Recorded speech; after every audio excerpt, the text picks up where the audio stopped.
Bom, então, hoje, iniciando o capítulo 10 do livro Libertação, dando continuidade, nós no capítulo anterior do Perseguidores Invisíveis, a gente viu que o grupo, né, a equipe do Gúbio, se integrou àquela falange de espíritos obsessores que estão ali prejudicando, obsediando a Margarida. E o Saldanha, né, que é o chefe do grupo, aceitou o Gubi, o André Luiz e o Eloy, entendendo que eles realmente foram mandados por Gregório para colaborar. Eles, ele não sabe exatamente quem são, mas sabem que Gregório quem mandou essa a permissão, deu essa permissão e enviou eles ali. Então vamos.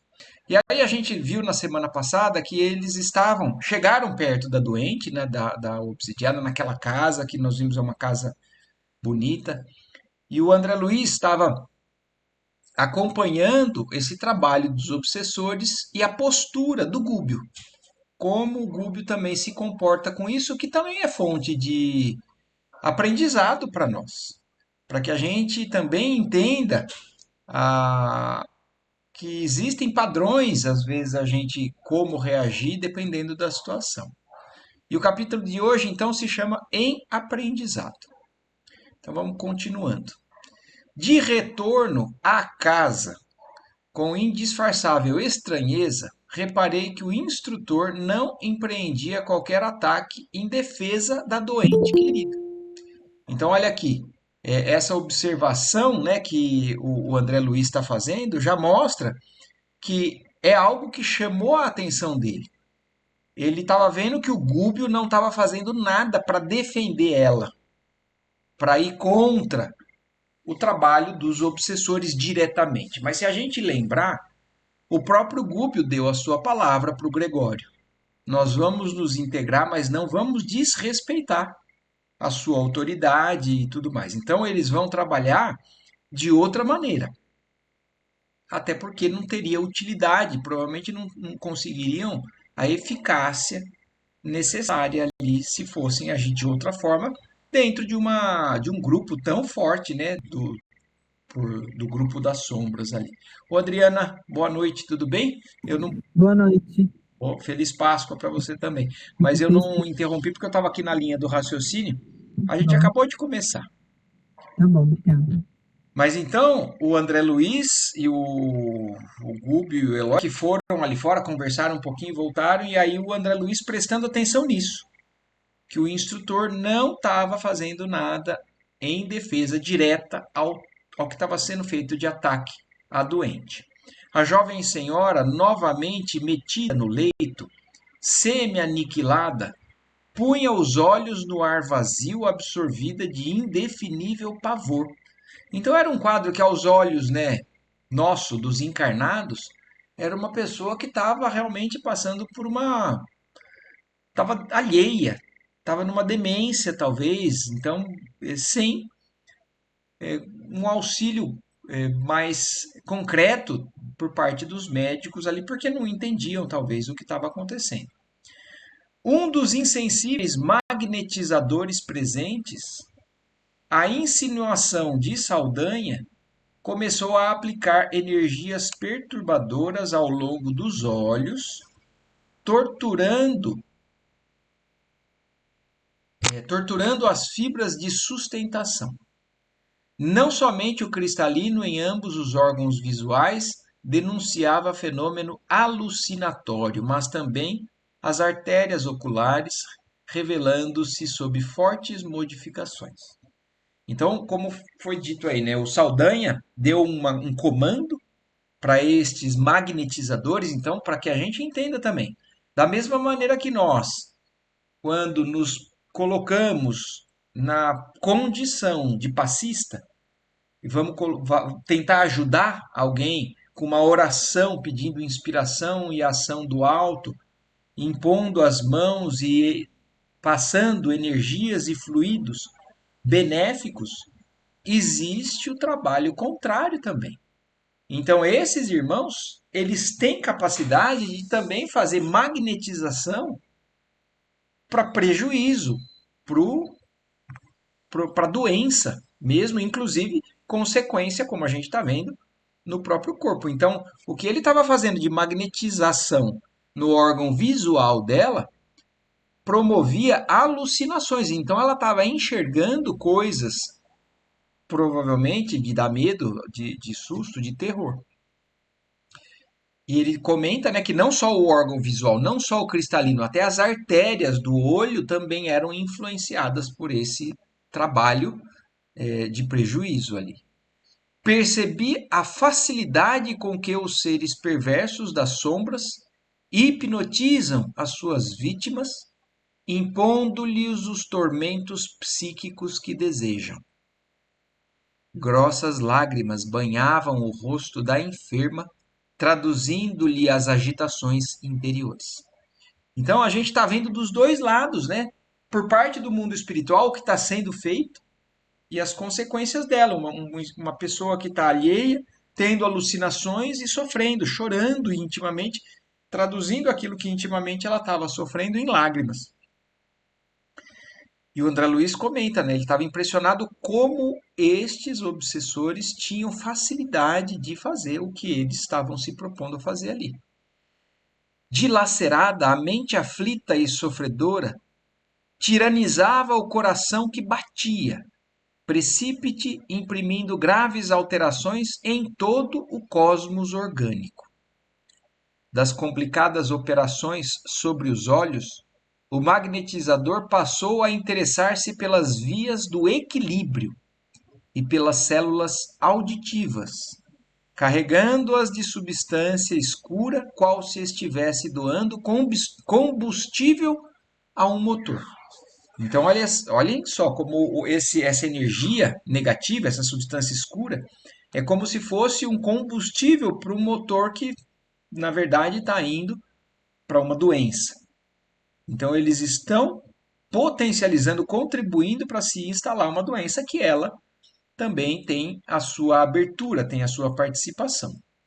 Margarida, ainda que o desejasse, agora não conseguiria erguer-se. Compacta emissão de fluidos tóxicos misturavam-se à linfa dos canais semicirculares. Então, os canais semicirculares do labirinto, né, do ouvido, fazendo com que ela agora tivesse uma tontura muito forte. Então, se ela quisesse se levantar, ela estava impossibilitada por ação dos espíritos obsessores no órgão visual, auditivo e do equilíbrio dela.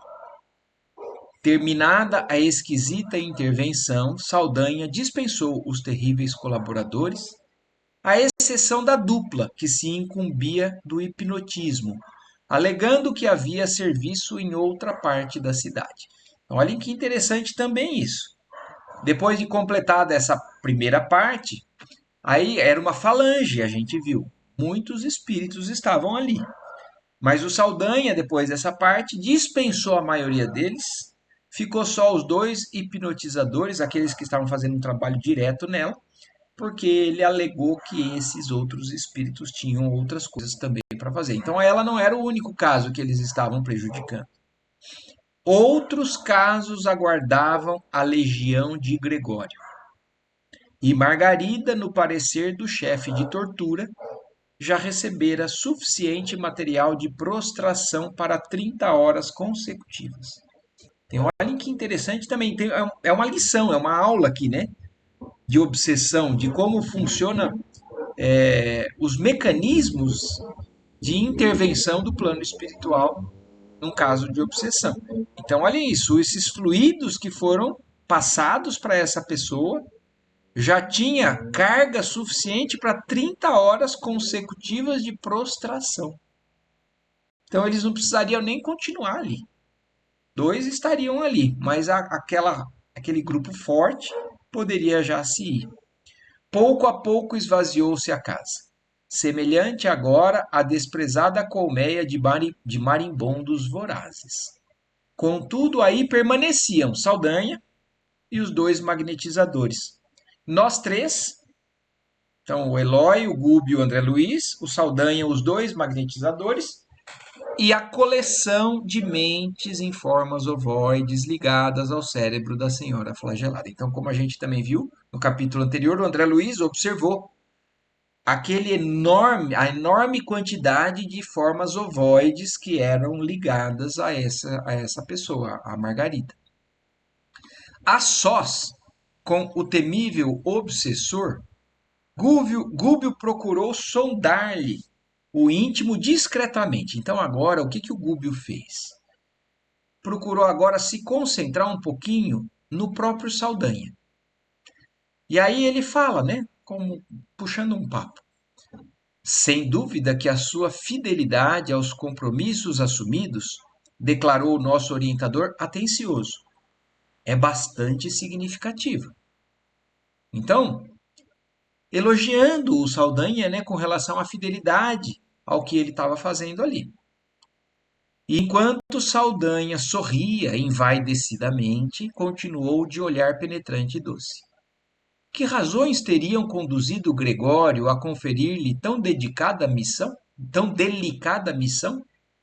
Então agora Gúbio está conversando com ele, exaltando, né, dando, na verdade, uma, a entender, né, que o Gregório admirava o que o Saldanha tinha ali de compromisso e perguntando, então, o que, que levou a Gregório a dar a você essa missão tão delicada? E o Saldanha responde, o ódio, meu amigo, o ódio, explicou o interpelado decidido. A senhora? Aduziu Gúbio indicando a doente.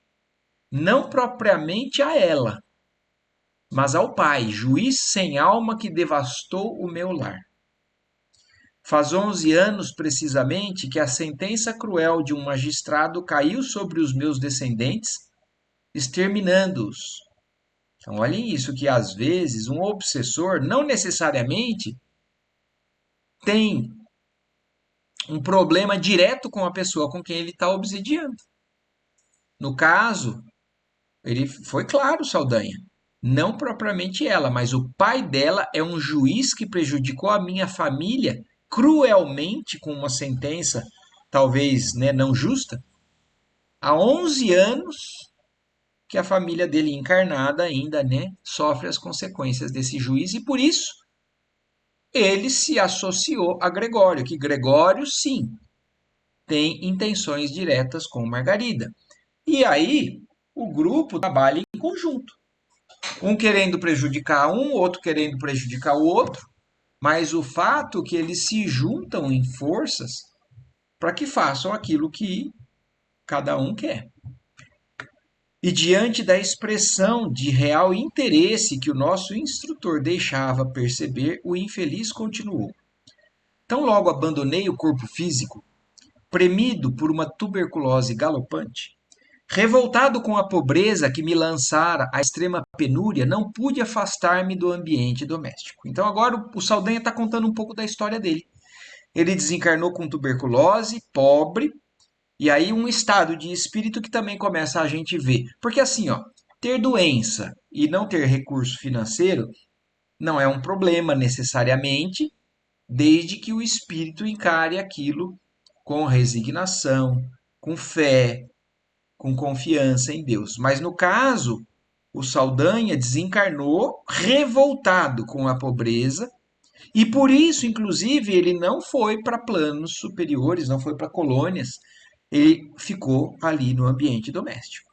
Desencarnou, então continuou apegado ao ambiente onde ele vivia. Minha infortunada Iracema herdou-me um filho querido, a quem não pude legar qualquer recurso apreciável. Então a mulher dele, do Saldanha, que ficou viúva, a Iracema, tinha um filho junto com o Saldanha e o Saldanha está lamentando não ter conseguido deixar recurso financeiro para ele.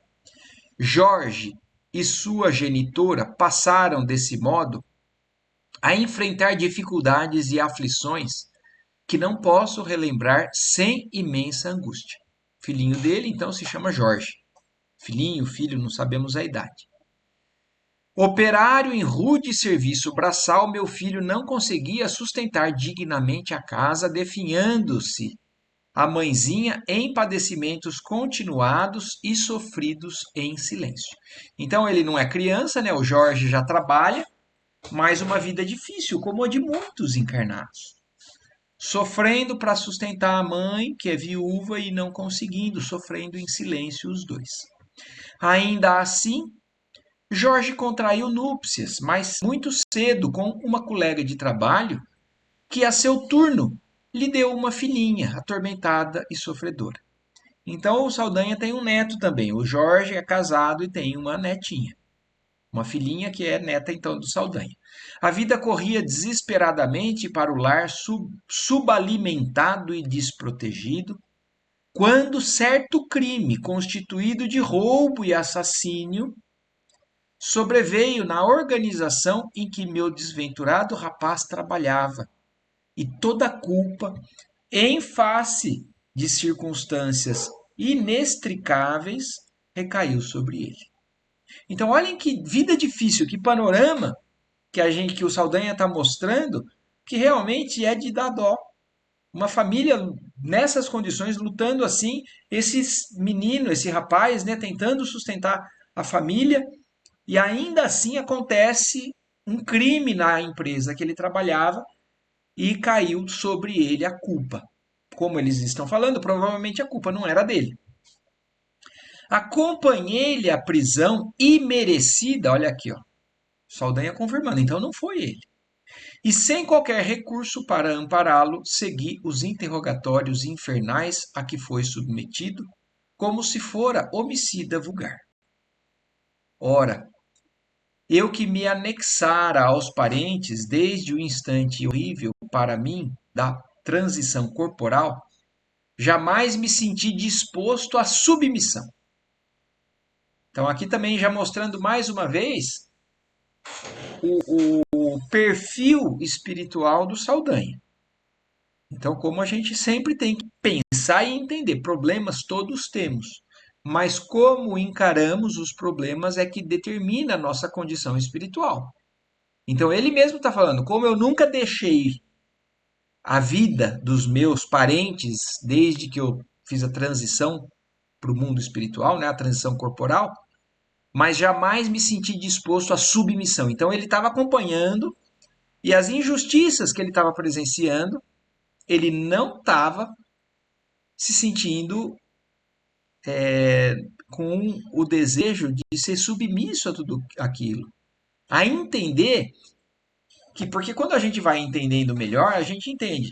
Apesar da história triste como é, a gente sabe que Deus é justiça divina, justiça suprema. Então, provavelmente esses espíritos estão passando uma vida assim por questões de outras encarnações, né? De resgates ou experiências que eles entraram em acordo antes de reencarnar para que eles crescessem com essa jornada. Mas a questão, como a gente vem acompanhando no livro, né, no estudo do livro Renúncia, a submissão às situações que a vida impõe, que Deus impõe, é que mostram a nossa verdadeira fé, o nosso testemunho. Mas aqui o Saldanha está deixando claro. Eu não sou submisso a, não sou disposto à submissão. Eu tenho que fazer alguma coisa. A experiência humana não me proporcionou tempo a estudos religiosos ou filosóficos. Habituei-me muito cedo à rebelião contra aqueles que gozam os benefícios do mundo em detrimento dos desfavorecidos da sorte. Então, olhem aqui, a gente vê qual é mais ou menos o perfil do Saldanha. Um perfil que muitas vezes a gente vê por aí, até mesmo entre nós mesmos. Alguém que fica inconformado com alguns terem muito e outros sofrerem tendo pouco. Mas se rebelar frente a essa situação, usando das ferramentas do mal, né, da, da violência, da revolta, e de uma série de coisas é uma questão. A outra é a gente não se conformar com os desequilíbrios sociais e fazer através das leis divinas, né, usando o amor, a caridade, tentar fazer com que isso se equilibre é outra situação. Mas aqui o Saldanha está assumindo a sua condição. Eu nunca tive tempo para estudos filosóficos ou religiosos e muito cedo fui uma pessoa rebelde com relação a isso. Uma pessoa, então, que provavelmente tinha rancor de quem tinha dinheiro. Porque ele tinha pouco, ele sofria com isso, a família dele sofria com isso, e então quem tinha muito, então habituei-me à rebelião contra aqueles que gozam os benefícios do mundo, em detrimento dos desfavorecidos da sorte. E vamos analisar se esse não é muitas vezes, não é a justificativa de um criminoso. Resolve roubar, resolve destruir uma casa de alguém que é rico, por quê? Porque pode ser revoltado. Eu não tenho nada, por que ele tem tudo? Eu vou então fazer com que ele não tenha nada também. Não que isso justifique, não que isso seja o motivo de todos, porque alguns podem fazer por maldade mesmo, outros podem fazer por necessidade, mas aí a denegrir, ao invés de pegar aquilo que precisa, também aí entra um pouco disso. É a raiva por aquele que tem muito, já que ele tem pouco. Reconhecendo que o túmulo não me revelara qualquer milagroso domínio, preferi a continuidade da vida em meu escuro pardieiro, onde a convivência de Iracema, através de profundos laços magnéticos, de algum modo me reconfortava. Assisti por isso com indescritível terror aos detestáveis acontecimentos.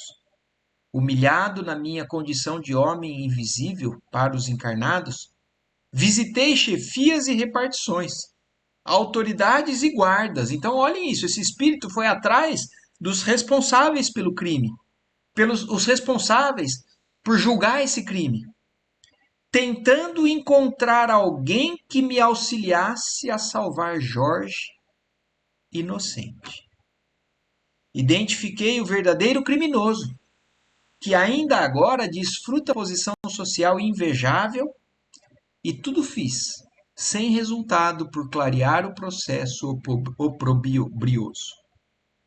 Então, olhem isso, ele, com a liberdade que o mundo espiritual confere, né? Então, ele é um espírito que pode ir onde ele quiser ali, pelo menos no mundo mais de vibrações mais baixas, como aqui o mundo encarnado. Ele encontrou o criminoso. Então, muito provavelmente, a falange que está indo prejudicar outras pessoas inclui esses outros com quem ele tem rancor. E aí ele tudo fez, todo o movimento dele é para tentar melhorar a condição da família, para inocentar o filho que recebeu a carga desse crime injustamente. Meu filho sofreu todo o gênero de atrocidades morais e físicas, castigado por um delito que não cometeu. Desanimado por minha vez de algo recolher de útil junto aos carrascos policiais que chegaram a improvisar fantásticas confissões da vítima, procurei o juiz da causa, na esperança de interferir beneficamente. Então ele estava vendo que até os soldados ali estavam, os guardas, né, estavam fazendo com que o Jorge, o filho dele, se confessasse, inclusive o que ele não tinha feito, como também acontece muito no mundo, com pessoas que pagam por algo que não fizeram. Mas vamos lembrar, como a gente no Espiritismo conhece, que vai muito além disso, que não fizeram nessa vida. Mas ninguém é totalmente injustiçado perante a lei divina. Mas daquele crime o Jorge não tinha culpa. E aí então o Saldanha, desesperado, foi atrás do juiz. O tal do juiz que ele falou no começo, que provavelmente então é o pai da Margarida. O magistrado, porém, longe de aceitar-me a inspiração que o convidava à justiça e à piedade, preferiu ouvir pareceres de amigos influentes na política dominante, que vivamente se interessavam pela indébita condenação na ânsia de exculpar o verdadeiro criminoso. Então, esse juiz provavelmente tinha uma noção de quem era o verdadeiro culpado, mas como era alguém de influência socialmente, de poderes aquisitivos, foi comprado, vamos dizer assim.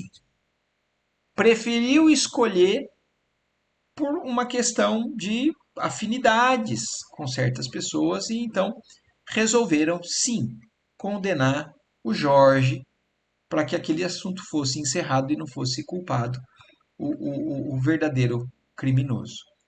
Saldanha fez pequeno intervalo, acentuando a expressão de profundo rancor e prosseguiu. Descrever-lhe o que foi minha dor é alguma coisa de impraticável a capacidade verbal. Jorge recebeu dolorosa pena quando seu corpo vacilava sob maus tratos. E Irene, minha nora, conturbada pela necessidade e pelo infortúnio, esqueceu as obrigações de mãe, suicidando-se para imantar-se ao espírito do meu pobre filho, já de si mesmo tão infeliz. Então, olhem isso. Olha que tragédia. A mãe, então a mulher do Jorge, acabou, numa fraqueza, se suicidando, deixando a filha e deixando a sogra, né? E esse espírito suicida também se junta ao Jorge ali na cadeia, tornando ele mais infeliz do que o que ele já era, porque aí estava influenciado por um espírito suicida, também torturado, revoltado ou angustiado. Torturada pelos sucessos aflitivos, minha esposa desencarnou num catre de indigência, reunindo-se por sua vez ao angustiado casal. Então, olhe mais uma. Então, é um quadro de obsessão muito bem detalhado que eles estão descrevendo e que faz a gente entender também uma questão muito importante. Todo espírito, por mais mal que ele resolva ter escolhido agir da maneira mais cruel, ele tem um sofrimento, ele tem alguma coisa por trás que levou ele a ser duro ou revoltado. Não que isso, mais uma vez, vamos destacar, não que isso justifique, porque todo mundo tem sempre escolhas, o caminho, mas ele tem um sofrimento. Ele carrega uma história triste, ele carrega um desejo de poder cuidar da família e nunca conseguiu.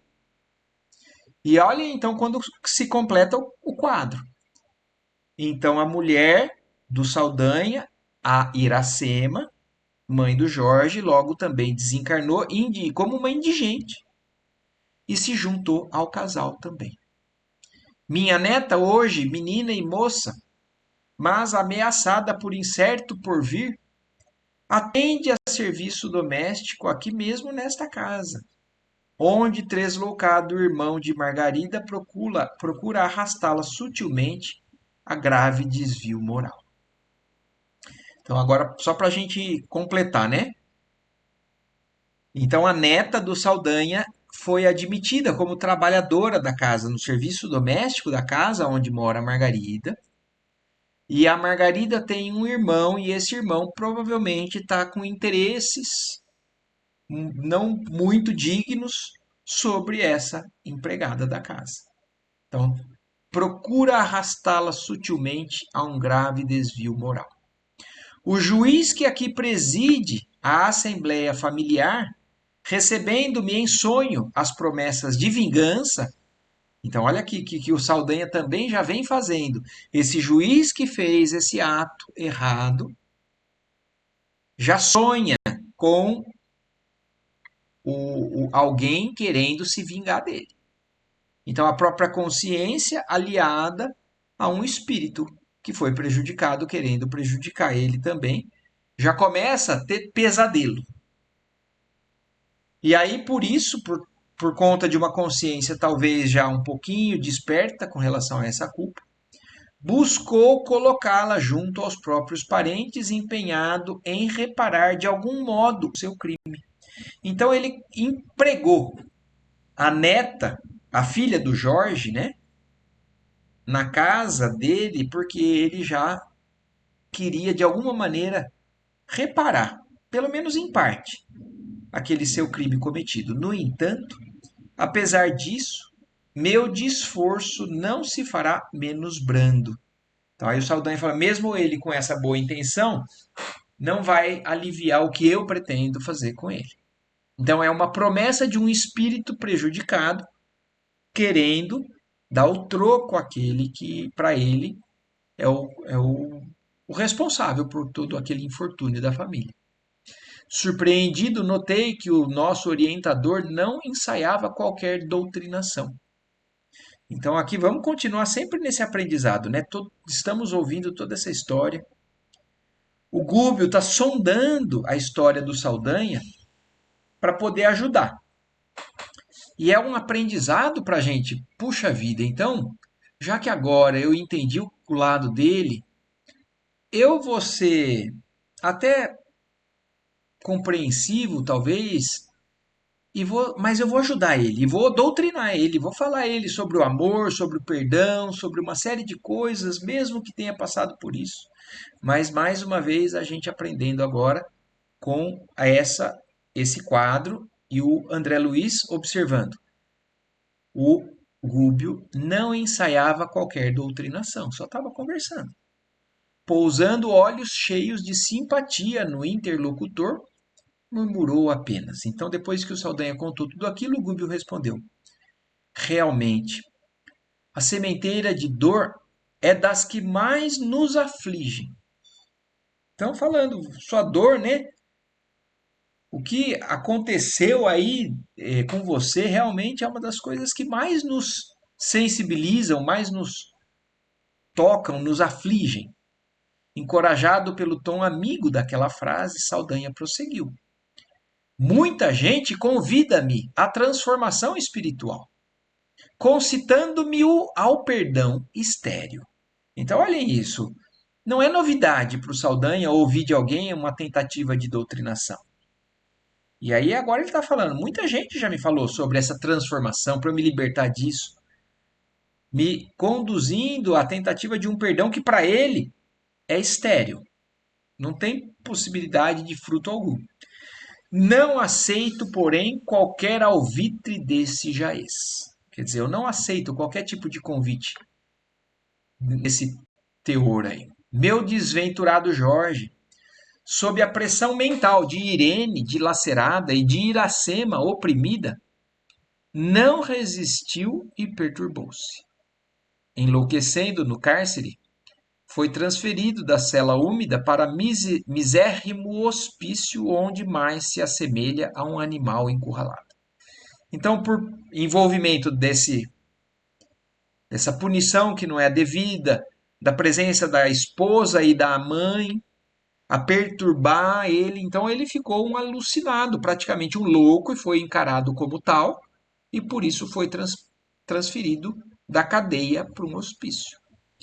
Acredita possa meu cérebro dispor de recursos para meditar em compaixão que não recebi de pessoa alguma? Então o Saldanha está falando, você acha que eu tenho que ter compaixão se nunca tiveram de mim?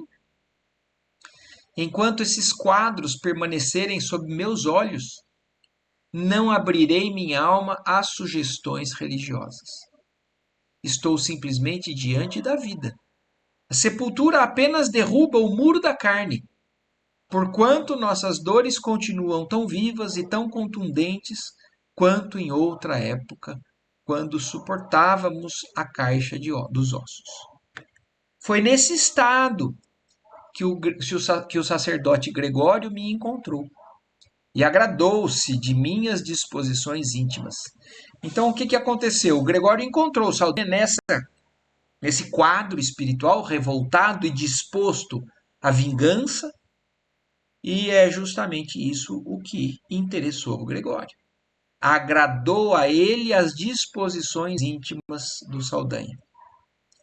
Ele não queria perdoar, ele queria prejudicar. Então, o que que ele seria? Um parceiro muito eficiente, muito útil ao Gregório. Necessitava de alguém de alma suficientemente endurecida para presidir a retirada técnica desta moça que ele deseja arrebatar devagarinho à existência terrestre, e louvou-me o ânimo firme. Quase sempre dispomos de servidores em massa para os cometimentos retificadores, mas não é fácil encontrar um companheiro decidido a perseverar na vingança até ao fim, com o mesmo ódio do princípio. Observou que eu lhe atendia à exigência e confiou-me a tarefa. Passeando o colérico olhar pelos ângulos da câmara de repouso, acentuou: todos aqui pagarão. Todos. Então, olha o peso dessa revolta, né? O porquê que então ele realmente é alguém de confiança do Gregório. Admirado, fitei Gúbio, que se mantinha imperturbável, silencioso.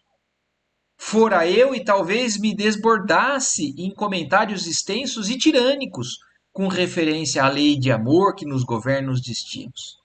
Reclamaria com ênfase a atenção do perseguidor para os ensinamentos de Jesus e, se possível, dobrar-lhe-ia a língua indisciplinada e insolente. Então, olhem isso.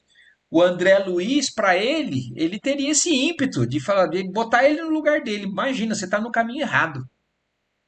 Ia falar de Jesus com a mesma tirania com quem o próprio Saldanha está querendo impor a justiça dele também àqueles que prejudicaram ele. O instrutor, contudo, assim não procedeu. Sorriu, mudo, buscando disfarçar a própria tristeza. Então, no fundo, o Gúbio estava triste, sensibilizado com aquela história. Mas ainda se envolvendo na conversa com o Saldanha de maneira a não contradizer aquilo que ele tinha prometido para o próprio Gregório e aquilo também que ele sabia que seria útil ou não, porque se ele se abrisse, como o André Luiz falou, ele seria expulso do grupo, provavelmente. É um grupo forte, eles têm força. Então não iria ter a eficiência que eles precisariam, talvez. Eles conseguiriam libertar a Margarida ou não? Não sei. O fato é que o Gúbio respeitou aquilo que ele disse para o Gregório e aqui está usando de técnica diferente. 2 ou 3 minutos rolaram longos entre nós. Mostrava o relógio 1/4 para meio-dia quando alguns passos se fizeram ouvidos. É o médico, elucidou Saldanha com manifesta expressão de sarcasmo. Debalde, porém, procurará lesões e micróbios. Porque o problema da Margarida não é infecção, não é um problema, não é uma doença física. O principal problema da Margarida, a principal doença dela é de ordem espiritual, é de ação desses espíritos obsessores. Então o Saldanha, quando viu chegar o médico, né, perto ali do meio-dia, ainda falou, ele vai procurar lesões e micróbios, vai tentar achar algum sinal, algum sintoma nela que explique, que diagnostique o que está acontecendo ali. Em vão.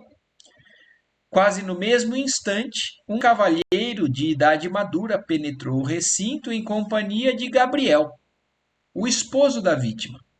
Abeirou-se da enferma, afagou-a gentil e pronunciou algumas palavras de encorajamento. Margarida, em vão, buscou sorrir. Faltavam-lhe forças para tanto.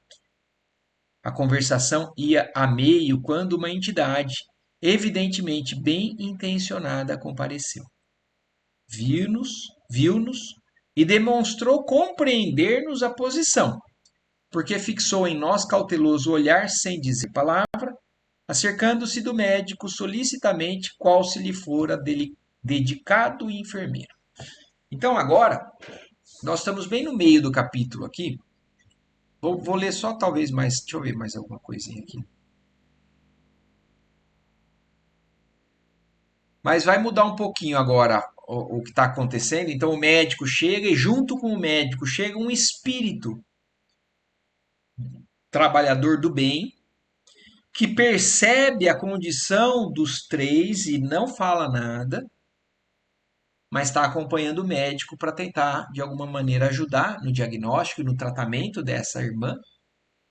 E aí, então, nós vamos, na semana que vem, terminar essa segunda parte desse capítulo, né, que se chama Em Aprendizado, a partir desse momento aí da avaliação do médico, da observação desse outro espírito do bem ali, trabalhador do bem, e dos novos aprendizados que nós vamos ter com isso. Mas o que nós lemos até agora, né, o que o capítulo falou até a metade, tem muita informação e muito interessante e importante para a gente entender, assim, para a gente refletir, inclusive, né, das causas, dos mecanismos que envolvem uma obsessão.